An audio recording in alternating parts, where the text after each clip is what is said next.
There are 6 main functions of the skeletal system. 1 is support. It provides support for the body and anchors muscles.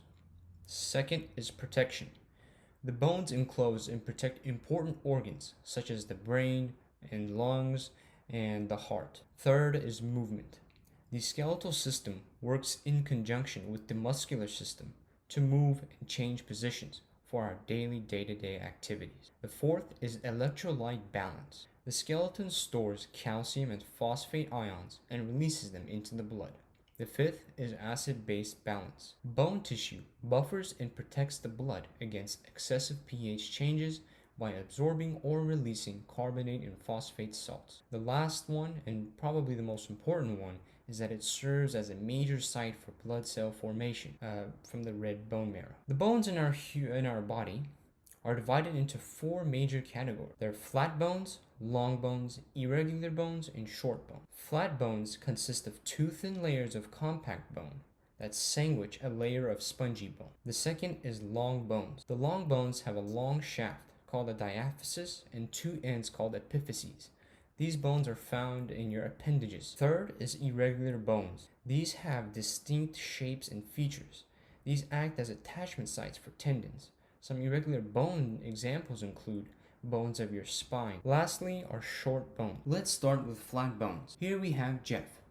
Jeff's skull is presented to us in the mid-sagittal view. If we zoom in on a piece of Jeff's cranium here, we can see a sort of sandwiching process that is going on. As I mentioned earlier, we have a layer of compact bone followed by a layer of spongy bone here, and then after that, one more layer of compact bone again. And so this goes for all the flat bones of the human body. It's this sort of sandwich process of 2 compact bones sandwiching a layer of spongy bone. Let's move over to long bones. Let's start by labeling the main shaft of the long bone. This is called the diaphysis. Think of it like a crowbar. It provides leverage to the bone. Now at each end of the bone, we have what we call epiphyses. And we have 2 of these. And the purpose of the epiphyses is it provides the bone with more surface area for attachments of ligaments and tendons. As we move over here, this arrow is pointing to what we call spongy bone.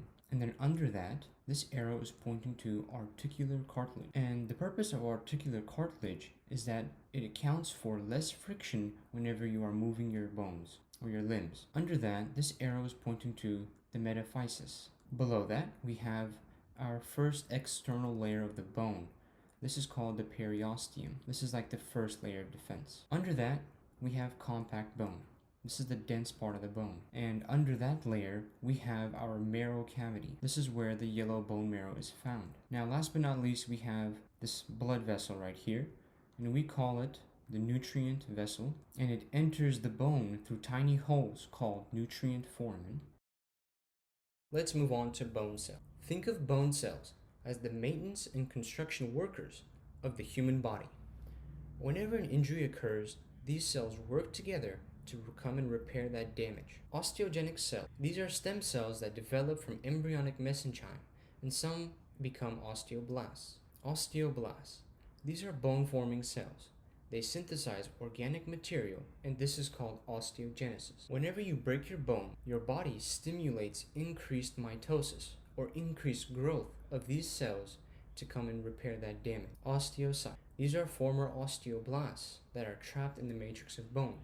They play a big role in homeostatic maintenance of bone density and blood concentration. Osteoclasts. These are bone-dissolving cells. They secrete substances that dissolve bone, and as a result, they supply the body with calcium and phosphate for use elsewhere, such as muscle contraction and cell metabolism. Bone formation can go one of 2 ways inside the human body. The first way is through intramembranous ossification, and the second way is endochondral ossification. Intramembranous ossification is responsible for flat bone formation in the human bodies. Now, endochondral ossification is responsible for long bone formation. They're responsible for making the long bones in our body.